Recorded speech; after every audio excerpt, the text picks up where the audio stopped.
In today's video, I'm going to share with you how I plan to make some extra cash this holiday season using offcuts from around my workshop and the Creality Falcon 2 Pro 22-watt laser cutter and engraver. Hi, I'm Alex, a hobbyist woodworker and aspiring furniture maker here in the UK.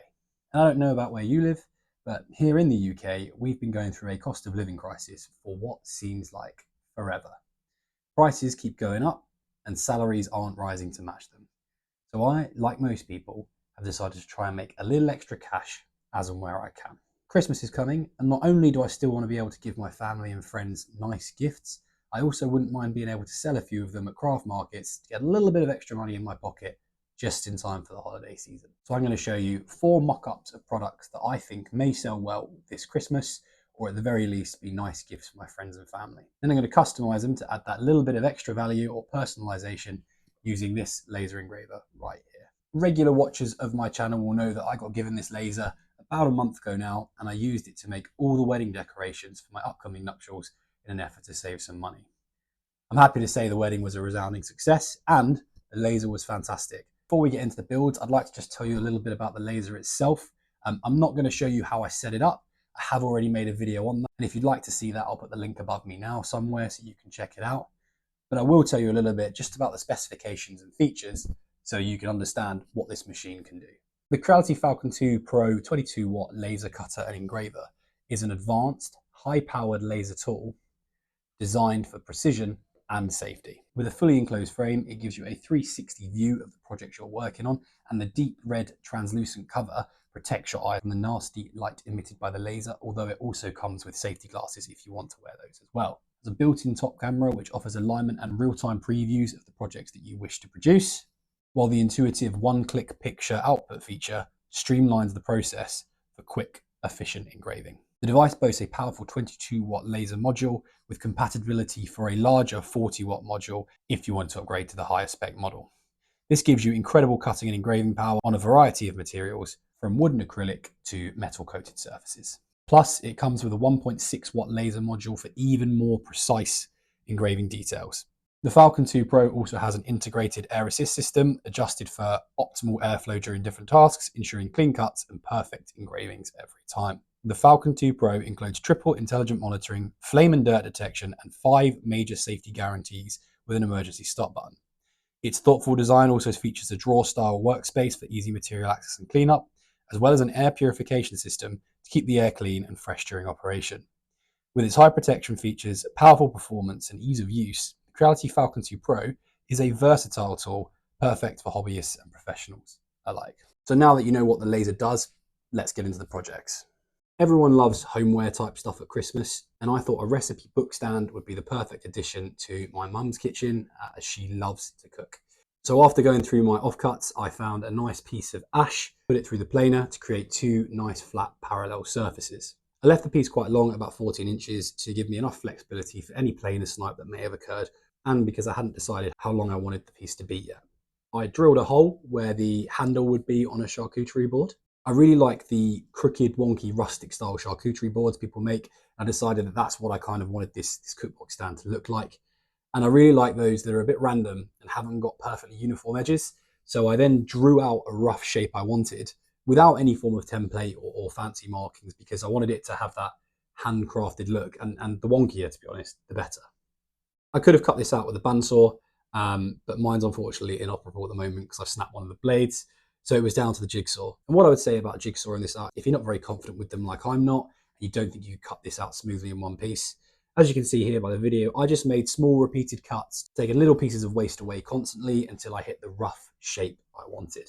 And I knew I could finish this up and neaten it out with a sander later on. And using my crosscut sled, cut off a small strip on the bottom that provided a small ledge where the recipe book could sit. I then took a small 1/4 inch round over bit and just gave everything a nice round over to give it that softened shape. But what I did do is left the bottom where the ledge was going to sit unrounded, otherwise I wouldn't get a very clean joint. With the piece now cut out, I quickly sanded it prior to placing it in the laser because I wanted the laser to be the final touch before I added on the ledge I'd cut out earlier, and then popped it into the Falcon 2 Creality Pro. Now I'm using a program called Lightburn here. I believe there's several programs that are compatible with this particular laser, but I found Lightburn works really well for me and offers a 30-day free trial for anyone who wants to give it a go. I'm not sponsored by them or anything, but I'll put a link to them down below just so you can give it a go if you want to. I get nothing out of it, but for someone who's non-technical like me, I found the program really easy to use. With the piece then placed inside the laser's working area, I could click the update overlay button on the software, and that gave me a live feed of what was inside the laser's enclosed space. I then quickly added some text, and I chose the words "good food only." Obviously, if you're making these to sell, you could personalize them to, you know, Jane's recipe stand or Pete's favorite meals, whatever you wanted. But I thought good food only was an all-round encompasser that showed a customization, but without having to drill down into specific names and details. After that, all I had to do was set the power and speed of the laser to ensure I could get the correct cut that I wanted. And this is one thing I really like about the Falcon 2 Pro, is it comes with a little memory stick, and on there is loads of information about how to set it up and calibrate it. But also there's a recommended parameters table that's got a huge list of materials, and whether you want to engrave or cut those materials, it gives you suggested speeds and power settings for the laser. So after setting all that, I clicked frame. The laser module boxes around what I've asked it to cut out, just to sort of confirm visually for me that it's going to be cutting in the right place. And then I clicked start. As you can see, the laser is really smooth and completed this job in about 10 minutes, which, considering the depth of the burn is about 2 mil deep, I was pretty pleased with that, and it didn't take too long out of my time. It also meant I could move on with some other projects whilst I waited for it to be done. Once the text was all burned on, it was simply the case of attaching the laser with glue. I haven't actually put a stand on this yet. It's currently on a pot of filler because I haven't decided if I want to do a folding away stand or a permanent fixed one, but you know, that could be down to whatever style of product you want to make as well. Overall, I was really pleased with how this one came out, and it was really quick and easy. In fact, much quicker and easier than I was expecting. This, in real working time, probably took me less than an hour to make. And I think I could batch these out very quickly if I wanted to. Project number 2 is a custom tree decoration. Now, having checked out the engraving on the laser, I knew it was really capable of doing that, and I wanted to test out its ability to actually cut through material. Those of you who have watched my previous video will remember I tried this, set the laser too powerfully, and ended up burning the word test into the base of the tray on the laser. So to test the cutting power again, I wanted to make a custom decoration for my friends who've just got married and are spending their first Christmas in their home as a married couple. And what I set it up to do was to cut out a large circle, but then engrave a smaller circle and some simple text. And I really liked how easy the Lightburn software made this for me, because I'm not technical, but by just splitting the 2 layers and increasing the power on one and slowing the laser down, it meant that it would cut through the wood rather than just engraving. I was a little bit apprehensive about this because this is about 6 mil thick ply. It's not very thin, and I wasn't overly confident that the laser would pass through it all in one go. But I have to say, I was really impressed, and it's cut out a really neat shape, and it also engraved at the same time, which meant that I didn't have to worry about knocking out of alignment, having a circle that was out of place with the outer circle as well. So admittedly, this is just a mock and it's an old piece of plywood, but what my plan is to plane down a really nice piece of wood, drill a nice hole in the top and attach a nice ribbon, and I think these will make lovely custom Christmas decorations. Project number 3, and my personal favorite, is this really cute sapele bookmark. I took a large scrap of sapele that was left over from making a sign for a friend and cross-cut it to its rough length, plus about 2 inches either side, just in case of planer slight, before running it through the planer until it reached its smallest possible thickness, which is about 4 mil, which I'm pretty happy with. It gives the bookmark a kind of chunky feel, but it's sturdy as well. Of course, you don't have to use a planer to get this down to this thickness. You could use a hand plane if you're so inclined, or if you don't have a planer. But fortunately I do, and in the interest of saving time for some off-cut projects, I just planed it down nice and quickly. After passing it through the planer, I then cross-cut off any planer snipe, said it was the length I wanted it to be, and then ripped it down to the width I wanted it to be as well.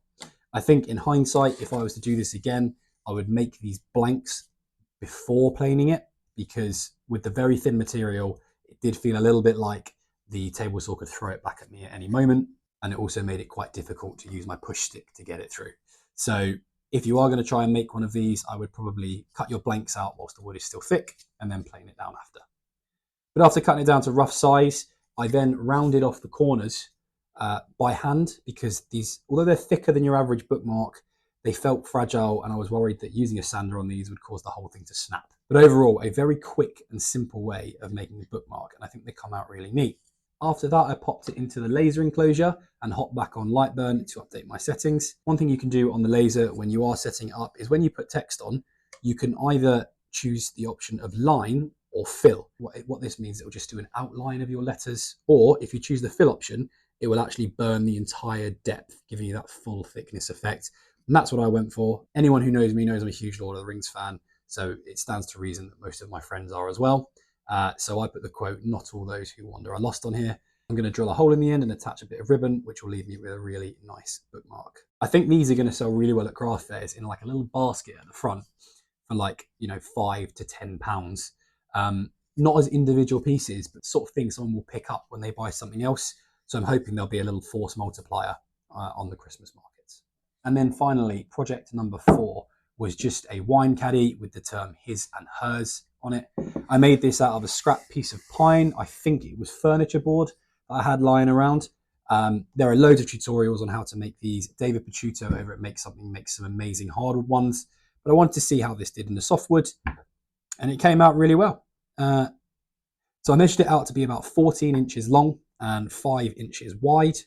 The marking out for this is actually really easy. All you need to do is find the center, and that's where you're going to place a central hole for your wine bottle. Take anything round I could find in my shop to mark out the corners, and then proceeded to cut those out with a jigsaw.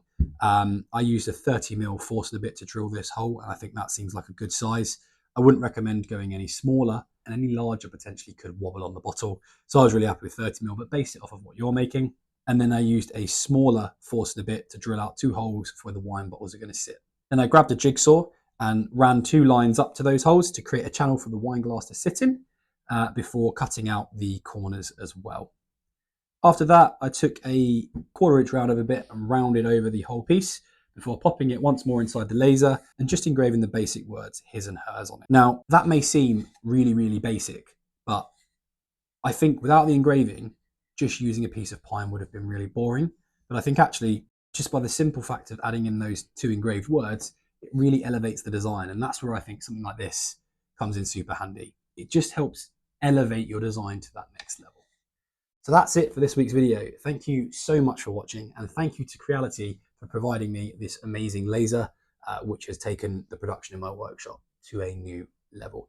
If you are interested in getting one of your own, I have got a link down below that you can use, and it will give you additional discount as well. But please be aware that I am an affiliate and will make a small commission from any qualifying purchases. I really hope you enjoyed the video, and let me know what you thought down below. Not just of the laser, but also about the designs themselves. Which was your favorite, and what would you do different when you make them? Thank you so much for watching. If you enjoyed this video, why not watch the original video where I set up the Laser Creality Falcon 2? You can find that here. Or if that's not what you want to watch, YouTube thinks you'll like that one. See you on the next one.